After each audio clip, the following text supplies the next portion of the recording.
Shantogen. Bienvenidos, mi gente. Welcome, welcome.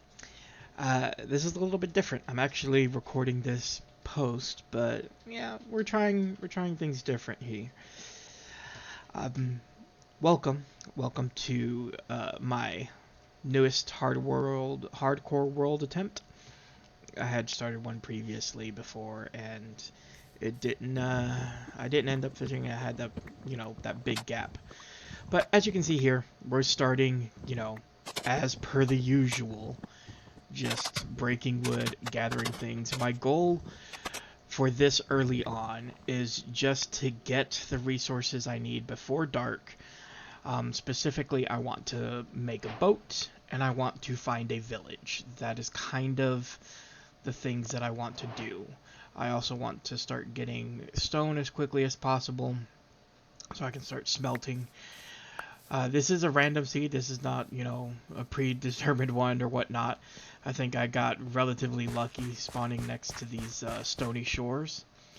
So I end up setting up a small base camp right next to the stony shores. And as you'll see here, I gather up the standard start equipment stuff. You got your furnace and different things, your bog standard stuff. I'm going to speed up through this a little bit here, so that way we can kind of get to the more better stuff. So let's just do a little bit of...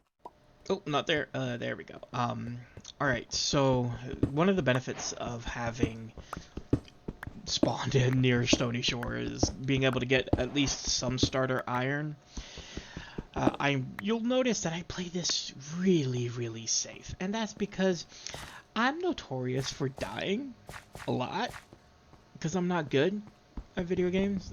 This kind of my whole bit. So I'm being ultra careful because I really don't want to have to, restart a new world and whatnot. So I take it very easy, very relaxed, just gathering. Right now I'm trying to get some flint, so that way I can make a flint and steel for wherever I go, just in case there's not any gravel ready and available for me. So yeah, I'll continue to gather stuff here, and we'll go ahead and cut to when I finally get into the boat and start searching. And just like that, I removed 15 minutes of my life. I played it really safe, but catch you guys up to speed. I have a boat, I have chicken, we're hitting the water. Currently, I'm just trying to find a nice place to start because I'm being ultra careful, apparently. And so this is where, in most of my playthroughs, at least where I start trying to think of the next step. For me, right now, it is finding a village. I need to find a village. And unfortunately, I did not spawn close to a village. The trick that I often use to try and find a village is to actually... Oh, apparently I'm going to sugarcane grab. Alright, I kind of forgot about that. But anyways,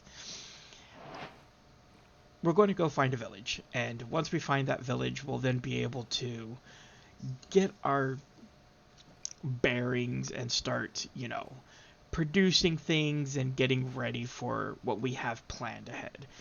As far as exactly what I have planned for this run, I'm going to hold my cards a little closer to my chest, but you can at the very least count on my attempt of actually going and defeating the dragon at some point. Will that happen? I don't know. I'll be honest with you. For as many years as I've been playing this game, I actually have never done the dragon fight and lived. Like, I've never done the dragon fight without dying. I should probably say it that way better. Every time I've done the dragon fight, I have died at least once. Whether it be because I got knocked off and fell. There's hundreds of things that always end up happening. Staring an Enderman in the eye, you name it. So, my game plan is to prepare myself to try and not die this time. Because if I do, well, that's the end of the world. So So I'm going to continue fishing here, and I'm going to take you to when we actually find something interesting that's not ocean and grass.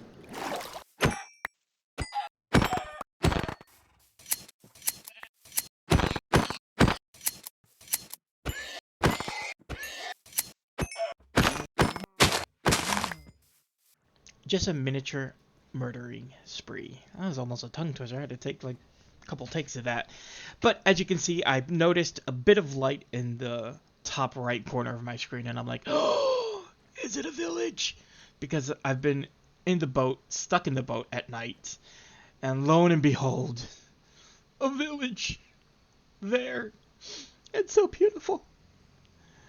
So I'm approaching it, and now we start thinking about, okay, I found the village. What now? Well, what happens now is quite simple. I find a bed and make it day.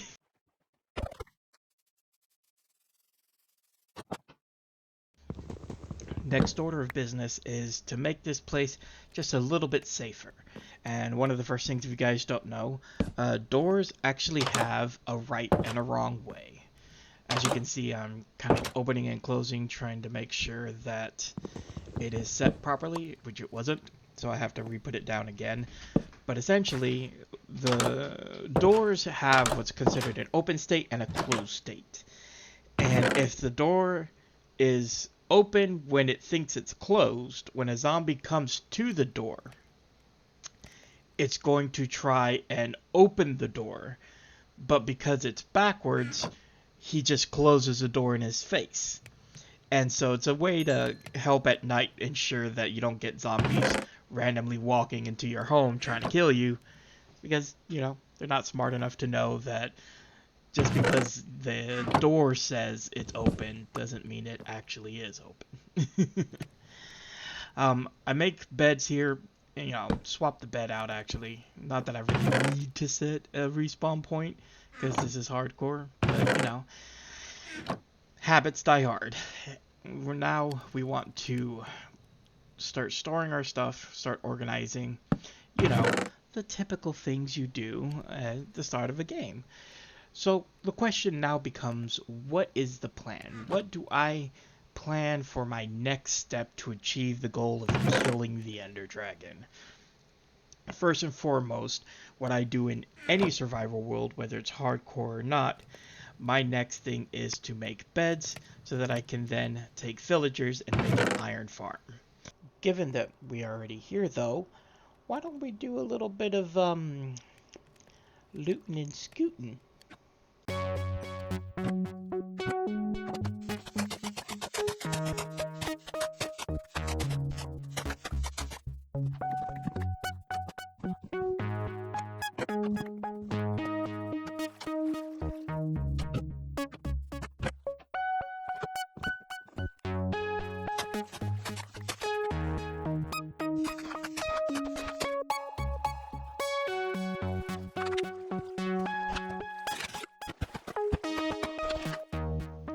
You know, I had wanted to actually like use the replay mod and show like, you know, kind of an overview of me running around and stuff. Turns out I apparently didn't save that bit of recording, so note to self, make sure to render that immediately after. As you see right now, what I'm doing is setting up my base for the iron farm. I do not get to the iron farm in this video. I'll go a little bit more in detail about the iron farm in the next one, because it's interesting. It's an alteration. I don't know who originally I took inspiration from, but I have basically worked on this on and off so many times that it's kind of my own. It's not hyper efficient, it's just efficient enough. So that will basically do it here for this video. I do hope you guys enjoyed this kind of maybe different format, but I'd say don't get used to it, because I did not quite enjoy doing the voiceover part. I don't know. Maybe I'll do a little bit of mixture in the future where I do both, at the moment recording and voiceover recording in the future. It seemed a little off to me. Though, to be fair, this did take an hour-long video footage and truncated it down to, what are we at right now? 10-ish minutes? So, I mean, that's a benefit. Anyways, again, thank you guys so much for watching. I hope you enjoyed, and if you want to see more of this, feel free to hit the subscribe button. And if you like the video, then like it. If you don't want to do either of those, that's fine too. It lets me know what you guys like and what you don't like. That being said, as we like to say here, hasta mañana.